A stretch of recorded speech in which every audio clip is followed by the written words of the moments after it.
Student, आप सभी का the Career Planet YouTube channel पर स्वागत है। मैं पुरुषोत्तम कुमार। अब तक आप लोगों ने अवतल दर्पण में प्रतिबिंब का बनना देखा। कल के वीडियो में हम लोगों ने देखा था कि अवतल दर्पण में प्रतिबिंब कहाँ बनता है, कैसे बनता है, उसका किरण आरेख के माध्यम से पढ़ेंगे। हमने कल बताया था कि कल माने आज की वीडियो में हम इसका एक चार्ट बनाएंगे, जिसमें एक ही चार्ट में पूरा रहेगा कि वस्तु कहाँ रहता है, उसका प्रतिबिंब कहाँ बनता है, उसकी प्रकृति क्या होती है और उसका आकार क्या होता है। तो चलिए देखते हैं। पहले अवतल दर्पण में, फिर उत्तल दर्पण में देख लेंगे कि वस्तु कहाँ रहता है तो उसका प्रतिबिंब कहाँ बनता है, उसकी प्रकृति क्या होती है, उसका आकार क्या होता है। तो हम एक सारणी बना लेते हैं, जिसमें पहला लिखा है वस्तु की स्थिति। पहला क्या है? वस्तु की स्थिति। दूसरे खाली में लिखनी है कि प्रतिबिंब की स्थिति, प्रतिबिंब कहाँ होगी। और तीसरा है प्रतिबिंब की प्रकृति, जिसमें दुगो है, उल्टा या सीधा और वास्तविक या काल्पनिक। चौथा में है प्रतिबिंब का आकार, वस्तु की अपेक्षा, वस्तु की अपेक्षा बड़ा या छोटा। ठीक, तो इसमें हम पहला देखते हैं। कल 6 गो स्थिति में कल देखे थे कि 6 गो स्थिति में अवतल दर्पण में प्रतिबिंब बनता है, जिसमें से पहला हम देखते हैं क्या है। ध्रुव, जब वस्तु ध्रुव एवं फोकस के बीच हो, ध्रुव एवं फोकस के बीच हो तो क्या कहाँ कहाँ प्रतिबिंब बनता है? तो दर्पण के पीछे। कल बताए थे कहाँ बनता है, दर्पण के पीछे। अगर नहीं देखे हैं वीडियो पहले वाला, इससे पहले वाला, तो एक बार जाके जरूर उस वीडियो को देख लीजिएगा, फिर इसको देखिएगा। ठीक, तो ध्रुव एवं फोकस के बीच, जब वस्तु ध्रुव एवं फोकस के बीच रहता तो कहाँ बनता है? दर्पण के पीछे। उसका आकार प्रकृति क्या होता है? उल्टा या सीधा? तो सीधा होता है। और साथ ही साथ क्या होता है? काल्पनिक होता है। बाबूरे हम बताए थे कि अगर प्रतिबिंब दर्पण के पीछे बनता है तो वह क्या होता है? काल्पनिक होता है। और काल्पनिक होता है तो क्या होता है? सीधा होता है। तो देखो, दर्पण के पीछे बन रहा है तो क्या होगा? सीधा होगा और काल्पनिक है। उसके बाद वस्तु से क्या है? बड़ा है, वस्तु से बड़ा बनता है। तो पहली स्थिति में देख लिए कि जब वस्तु कहाँ रहता है, ध्रुव, दर्पण के ध्रुव एवं फोकस के बीच में रहता है तो कहाँ बनता है प्रतिबिंब? दर्पण के पीछे बनता है, सीधा बनता है, काल्पनिक बनता है, वस्तु से बड़ा बनता है। याद रखना आसान सा है। 2 नंबर, कहाँ? जब वस्तु फोकस पर हो, जब वस्तु कहाँ हो? फोकस पर हो तो प्रतिबिंब जो बनता है अनंत पर बनता है। और कैसा बनता है? तो उल्टा बनता है। और उल्टा बनता है तो उल्टा जब ये है तो क्या होगा? वास्तविक होगा। उल्टा है तो क्या होगा? वास्तविक होगा। और वस्तु से बहुत बड़ा बनता है। वस्तु से क्या होता है? बहुत बड़ा बनता है। मान लो ये इतना बड़ा है तो इससे बहुत बड़ा बनेगा प्रतिबिंब। ठीक, उसके बाद 3 नंबर है फोकस। फोकस और वक्रता केंद्र के बीच जब वस्तु हो, कहाँ हो? फोकस और वक्रता केंद्र के बीच जब वस्तु होता है तो उसका प्रतिबिंब कहाँ बनता है? अनंत एवं वक्रता केंद्र के बीच बनता है। अनंत एवं वक्रता केंद्र के बीच। वक्रता केंद्र को किस चीज द्वारा दिखाते हैं? सी से। और क्या होता है? उल्टा होता है, वास्तविक होता है और वस्तु से बड़ा होता है। नंबर 4, जब वक्रता केंद्र पर हो, सी पर हो, जब वस्तु कहाँ हो? सी पर हो, वक्रता केंद्र पर हो तो उसका जो प्रतिबिंब बनेगा वह भी कहाँ होगा? वक्रता केंद्र पर होगा। उल्टा होगा, वास्तविक होगा और बराबर साइज का होगा। उल्टा होगा, वास्तविक होगा और बराबर। मान लीजिए हम इसका अवतल दर्पण में इस स्केल का प्रतिबिंब देखेंगे, इसको कहाँ? केंद्र पर रखकर, वक्रता केंद्र पर रखकर, तो ये जितना बड़ा है इसका इमेज भी उतना ही बड़ा बनेगा, उतना ही बड़ा दिखेगा। उल्टा लेकिन दिखेगा, केवल दिखेगा क्या? उल्टा। ये ऐसे रहेगा तो ऐसे दिखेगा। ठीक, 5वां स्थिति है वक्रता केंद्र एवं अनंत के बीच। कहाँ? वक्रता केंद्र एवं अनंत के बीच जब वस्तु हो तो प्रतिबिंब कहाँ बनेगा? फोकस एफ एवं वक्रता केंद्र के बीच। वक्रता केंद्र को किस चीज से सूचित करते हैं? सी से। फोकस एवं वक्रता केंद्र के बीच बनेगा। कैसा बनेगा? उल्टा बनेगा, वास्तविक बनेगा और वस्तु से छोटा बनेगा। 6 नंबर में देखते हैं कि जब वस्तु कहाँ रहे? अनंत पर रहे। जब वस्तु अनंत पर आता है तो उसका प्रतिबिंब फोकस पर बनता है, उल्टा बनता है, वास्तविक बनता है और वस्तु से बहुत छोटा बनता है। यानी कि अवतल दर्पण में हमने देखा कि प्रतिबिंब का जो आकार है कभी वस्तु से बड़ा होता है, कभी वस्तु के बराबर होता है और कभी वस्तु से छोटा होता है। अवतल दर्पण में जो प्रतिबिंब बनता है वो दोनों बनता है, काल्पनिक भी बनता है और वास्तविक भी बनता है, उल्टा भी बनता है और सीधा भी बनता है। तो ऐसा कौन सा पूछ लेगा अगर कि ऐसा कौन सा दर्पण है जिसमें काल्पनिक और वास्तविक दोनों प्रतिबिंब बनता है, तो कौन सा? अवतल दर्पण। अब ये पढ़े कि अवतल दर्पण में क्या होता है, काल्पनिक प्रतिबिंब भी बनता है और वास्तविक प्रतिबिंब भी बनता है। वस्तु से बड़ा भी बनता है, वस्तु से छोटा भी बनता है और वस्तु के बराबर भी बनता है, सीधा भी बनता है और उल्टा भी बनता है। बस इतना याद रखना है हमें। तो अभी अपने लोगों ने अवतल दर्पण में देख लिया, उत्तल दर्पण का सारणी में देख लेते कि वस्तु कहाँ रहता है तो कैसे बनता है। उसका किरण आरेख भी नीचे में मैं यहाँ बनाऊंगा, वो भी देख लेना है। पहले देख लेते कि कहाँ है तो कैसा बनता है। तो वही बात, सारणी वैसे ही बनाया हुआ, वस्तु की स्थिति, प्रतिबिंब की स्थिति, प्रतिबिंब की प्रकृति, वास्तविक या काल्पनिक, दूसरा है सीधा या उल्टा, और तीसरा में वास्तविक प्रतिबिंब का आकार वस्तु के अपेक्षा छोटा या बड़ा। तो इसमें क्या होता है, दो ही स्थिति में प्रतिबिंब बनता है। उत्तल दर्पण में मात्र दो स्थिति में प्रतिबिंब बनता है, पहला दर्पण और अनंत के बीच, और दूसरा जब अनंत पे होता है।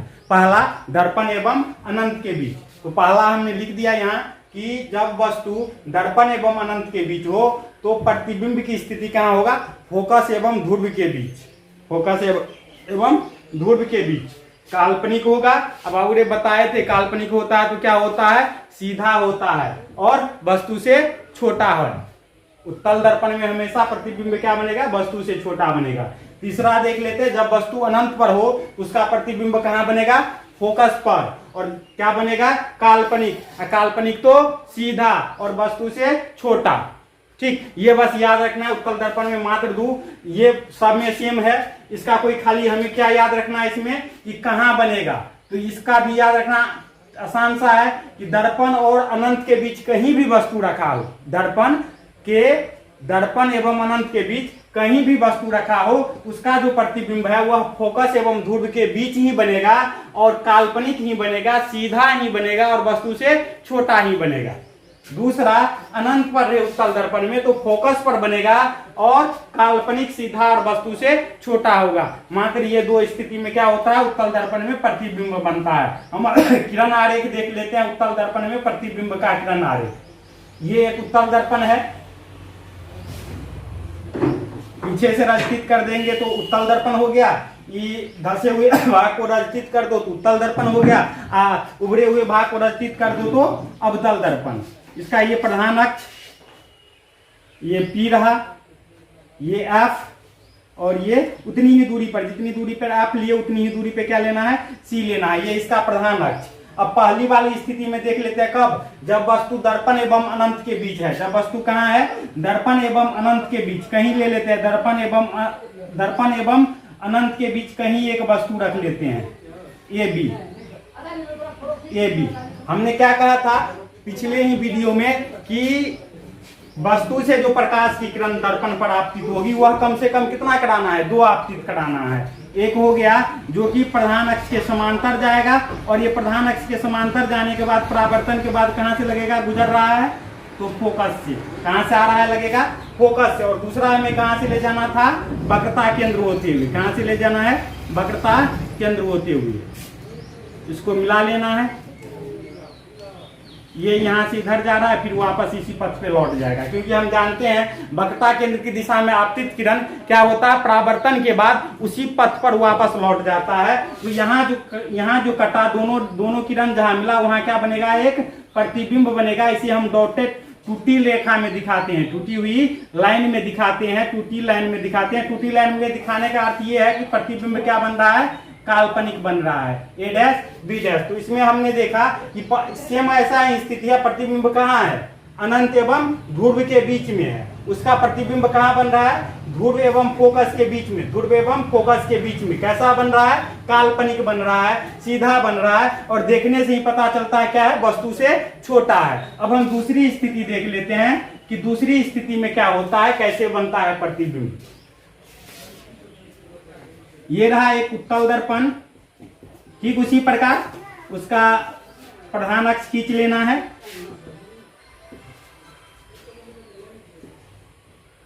ये P, F और उतनी ही दूरी पर C। इसमें क्या होगा, कि कल भी अगले वीडियो में भी हमने बताया था कि जब कभी अनंत से कोई प्रकाश की किरण आती है तो वह क्या होता है, समांतर आती है। तो किसी वस्तु से अगर प्रकाश जो आ रहा वो होगा, वह क्या होगा, समांतर होगा, प्रधान अक्ष के समांतर होगा, जो परावर्तन के बाद कहां से गुजरेगा, फोकस से गुजरेगा।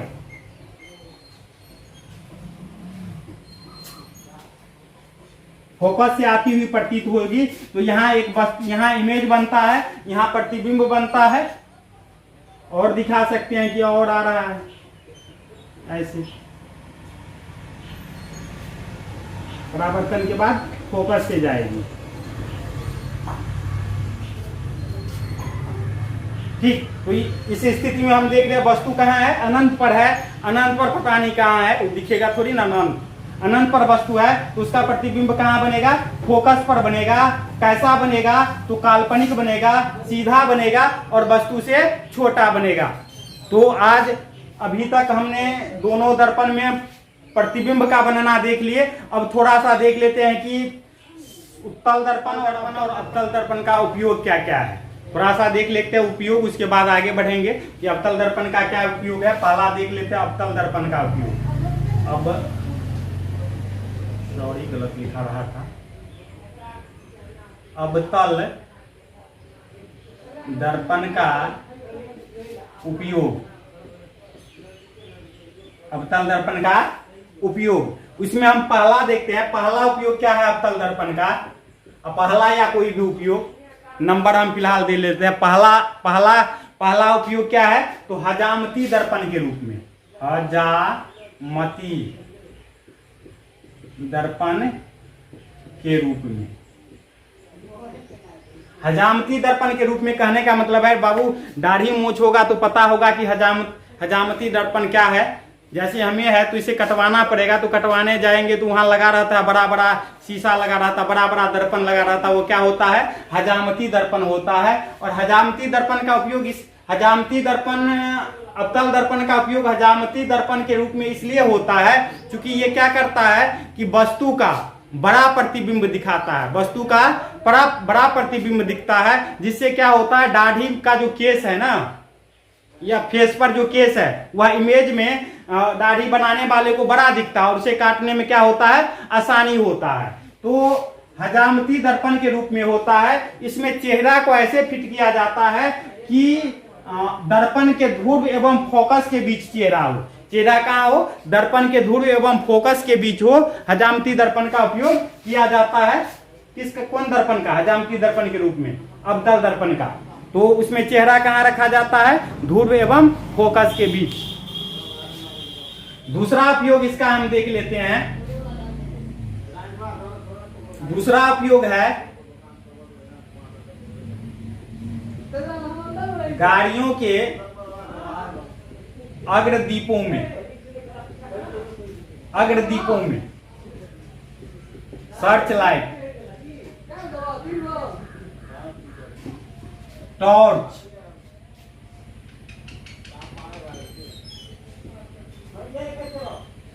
Search light, torch, safety lamp या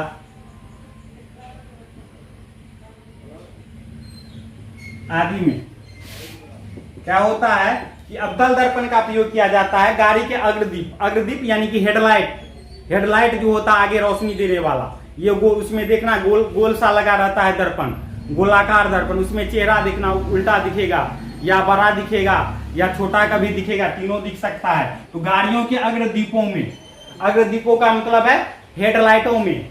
दूसरा सर्च लाइट, टॉर्च में, सेफ्टी लैंप में आदि में क्या होता है, परावर्तक सतह के रूप में इसका प्रयोग किया जाता है।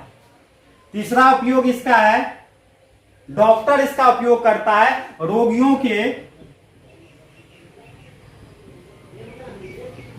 के कान, नाक, गला के जांच हेतु।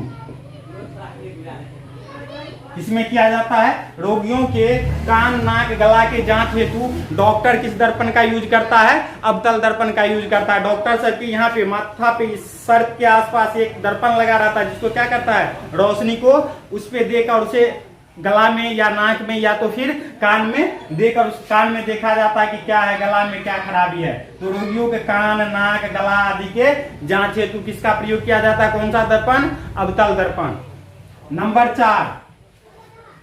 Number 4 solar cooker.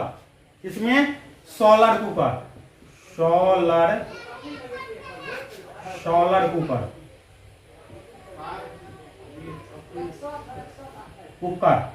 Solar cooker में इसका प्रयोग होता है।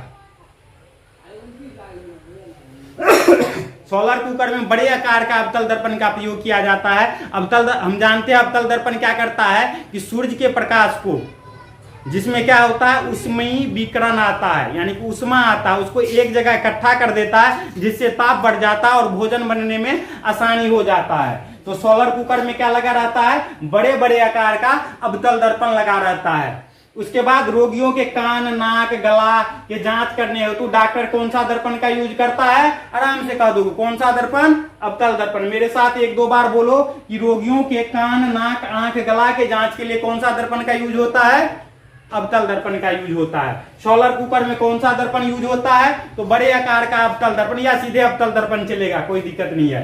गाड़ियों के अग्रदीपों, search light, torch, safety lamp, इस सब में किसका यूज होता है, अवतल दर्पण का। हजामती दर्पण के रूप में किसका यूज होता है, अवतल देख लेते हैं कि उत्तल दर्पण का उपयोग क्या क्या है। उत्तल दर्पण का पहला उपयोग देख लेते हैं। सड़कों में जो गली रहता है, गली पे जो स्ट्रीट लाइट लगा रहता है ऊपर में, उसके परावर्तक सतह में क्या रहता है, देखा होगा गली सब पे, रोड सब पे ऐसे लगा रहता है लाइट, उसमें कौन सा दर्पण लगा रहता है, उत्तल दर्पण लगा रहता है। स्ट्रीट लाइट में, स्ट्रीट लाइटों में क्या याद रखना है, स्ट्रीट लाइट में जो रोड सड़क पे लगा रहता है प्रकाश के देने के लिए, उसमें कौन सा दर्पण लगा रहता है, उत्तल दर्पण लगा रहता है। दूसरा, वाहनों के साइड मिरर में, वाहनों यानी गाड़ियों के, वाहनों के साइड मिरर के रूप में, साइड मिरर के रूप में, साइड मिरर पृष्ठदर्शी दर्पण के रूप में, पृष्ठदर्शी दर्पण यानी पीछे देखने वाला दर्पण के रूप में, पीछे देखने वाला दर्पण के रूप में इसका प्रयोग इसलिए होता है कि उत्तल दर्पण का दृष्टि से क्षेत्र बहुत विस्तारित होता है, इसके दृष्टि क्षेत्र क्या होता है, विस्तृत होता है, और ये क्या करता है, हमेशा वस्तु का छोटा प्रतिबिंब दिखाता है और सीधा दिखाता है, जिससे क्या होता है कि गाड़ी चलाने वाले को पीछा वाला वस्तु आराम से दिख जाता है, बहुत दूर का वस्तु दिख जाता है। इसीलिए क्या होता है, गाड़ी के साइड मिरर में किस दर्पण का यूज होता है, उत्तल दर्पण का यूज होता है। देख लेते हैं आप दृष्टि क्षेत्र। तो उत्तल दर्पण चूंकि इस प्रकार का होता है, ये रहा उत्तल दर्पण, इसका जो दृष्टि क्षेत्र है ना, वह विस्तृत दृष्टि क्षेत्र होता है। क्या होता है, विस्तृत दृष्टि क्षेत्र, विस्तृत दृष्टि क्षेत्र बहुत बड़ा होता है, क्योंकि छोटा दिखता है। समतल दर्पण में देख लेते हैं, समतल दर्पण का इससे क्या होता है, छोटा होता है। समतल दर्पण का दृष्टि क्षेत्र इससे छोटा होता है, यहां से जाएगा, यहां से निकल जाएगा। ये क्या हो गया, संकीर्ण दृष्टि क्षेत्र, ये छोटे भाग को दिखाता है, और ये उत्तल दर्पण बहुत बड़े भाग को दिखा देता है। इसीलिए इसका उपयोग किसमें किया जाता है, साइड मिरर के रूप में किया जाता है। तो अब हमने देख लिया कि दोनों दर्पण का चिन्ह परिपाटी, चिन्ह परिपाटी, चिन्ह परिपाटी की आवश्यकता क्यों है, पहले ये देख लेते। तो हम देखते हैं कि दर्पण कभी दर्पण के सामने बनता है, कभी पीछे बनता है, कभी छोटा बनता है, कभी बड़ा बनता है। इन्हीं स्थितियों को समझने के लिए कि कब दर्पण के सामने बनेगा, कब दर्पण के आगे बनेगा, पीछे बनेगा, कब बड़ा बनेगा, कब छोटा बनेगा, इन्हीं सब चीजों को दिखाने के लिए एक परिपाटी का प्रयोग किया गया, जिसे क्या कहते हैं, चिन्ह परिपाटी कहते हैं। याद रखना परिभाषा, हम लिखेंगे नहीं, बस बोल रहे हैं, उसी से याद रखना कि चिन्ह परिपाटी क्या है। कि हमने देखा कि विभिन्न दर्पण में, अवतल दर्पण में कभी प्रतिबिंब दर्पण के आगे बनता है, कभी पीछे बनता है, कभी बड़ा बनता है, कभी छोटा बनता है। इन सब स्थितियों से निपटने के लिए, इन सब स्थितियों की जानकारी प्राप्त करने के लिए एक परिपाटी का निर्माण किया गया, जिसे क्या कहा जाता है? चिन्ह परिपाटी कहा जाता है। इस चिन्ह परिपाटी को आजकल निर्देशांक चिन्ह परिपाटी कहा जाता है, कहते हैं। आजकल इसे क्या कहा जाता है? यानी कि अब इसे क्या कहा जाता है? निर्देशांक चिन्ह परिपाटी, चिन्ह परिपाटी। अब इसे क्या कहा जाता है आजकल? निर्देशांक चिन्ह परिपाटी। ये है क्या? तो इस चिन्ह परिपाटी के अनुसार हम 3-4 गो लाइन लिखाते हैं, उसको देखना है, समझना है ध्यान से, उस पर ध्यान देना है, ठीक ना? बहुत अच्छे तरह से समझ में आ जाएगा, कुछ है नहीं, बहुत आसान सा है, बस थोड़ा सा ध्यान देना है। कुछ इसमें रखा नहीं, कुछ है नहीं अधिक। इसके अनुसार पहला बिंदु क्या है कि दर्पण के ध्रुव को, दर्पण के ध्रुव को, दर्पण के ध्रुव को मूल बिंदु मानकर सभी दूरी मापी जाती है, सभी दूरी मापी जाती है। या यूं कह ले कि सारी की सारी दूरियां ध्रुव से मापी जाती है। दर्पण में जितनी भी दूरी मापना है, वस्तु दूरी, प्रतिबिंब दूरी, फोकस दूरी, वक्रता त्रिज्या, सब किससे मापना है? दर्पण के ध्रुव से मापना है। पहली स्थिति ये कहता है। दूसरा इसका है, दूसरा याद रखना है कि आपतित किरण की दिशा में, आपतित किरण की दिशा में मापी गई दूरी, मापी गई दूरी धनात्मक होती है, यानी कि पॉजिटिव होती है, प्लस साइन होता है। आपतित किरण के दिशा में, जिधर से किरण, आप जिस दिशा में किरण आपतित हो रही है, उस दिशा में अगर हम दूरी मापेंगे तो वह क्या होगा? धनात्मक होगा। आपतित, तीसरा कंडीशन है इसका कि आपतित किरण के, आपतित किरण की विपरीत दिशा में, विपरीत दिशा में मापी गई दूरी ऋणात्मक होती है, ऋणात्मक यानी निगेटिव होती है, ऋणात्मक होती है। क्या होती है? आपतित किरण के विपरीत दिशा में दूरी मापेंगे तो वह क्या होगा? ऋणात्मक होगा। चौथा देख लेते हैं। चौथा क्या कहता है कि प्रधान अक्ष के लंबवत ऊपर की ओर मापी गई दूरी धनात्मक होती है। प्रधान अक्ष पर, प्रधान अक्ष पर ऊपर की ओर लंबवत दूरी धनात्मक होती है।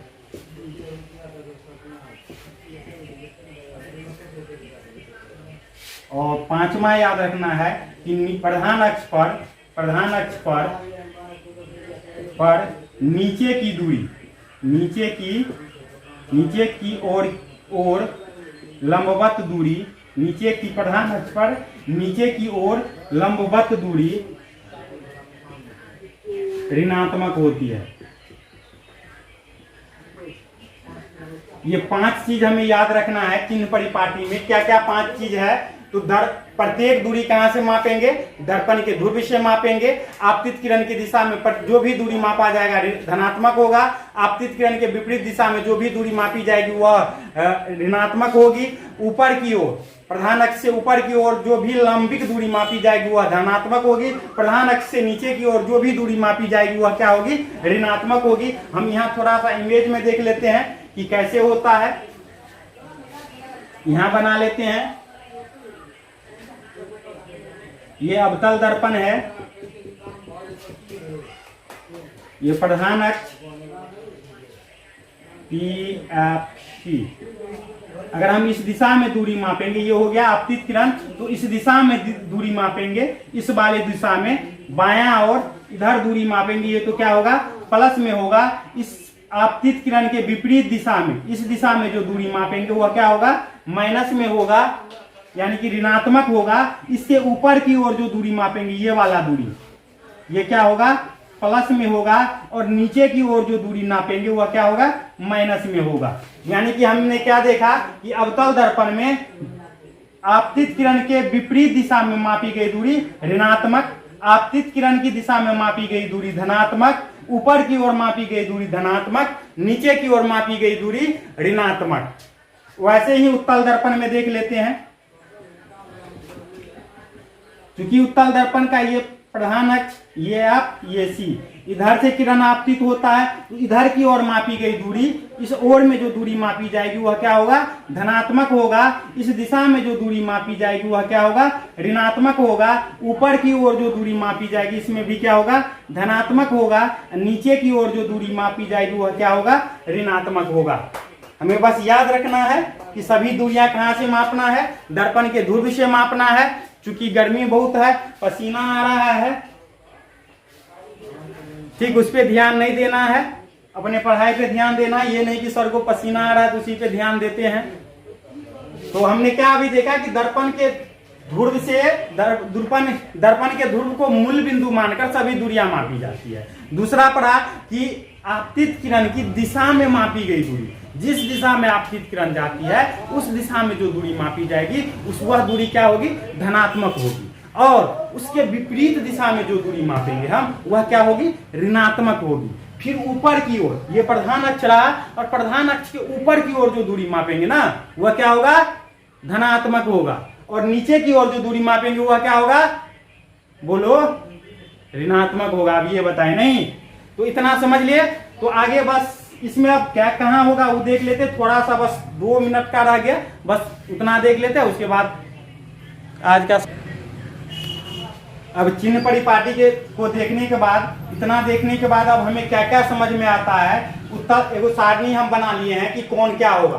तो वस्तु दूरी को U से दिखाया जाता है, प्रतिबिंब की दूरी को V से दिखाया जाता है, फोकस दूरी F और वक्रता त्रिज्या R से, बड़का R से। हम अवतल दर्पण में देखते हैं, यहाँ वस्तु बाबूरे हमने जहां भी प्रतिबिंब बनाना दिखाया तो वस्तु हमेशा कहाँ था, अवतल दर्पण में।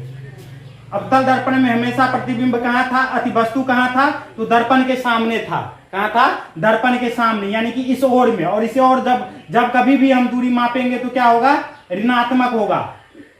आपतित किरण की विपरीत दिशा में दूरी मापा गया, क्योंकि दूरी कहां से मापा जाता है, ध्रुव से। और ध्रुव से इधर मापेंगे तो ये क्या हो गया, आपतित किरण इस दिशा में, हम इसके विपरीत दिशा में मापते हैं तो प्रतिबिंब की दूरी, वस्तु की दूरी हमेशा क्या होगा, ऋणात्मक होगा।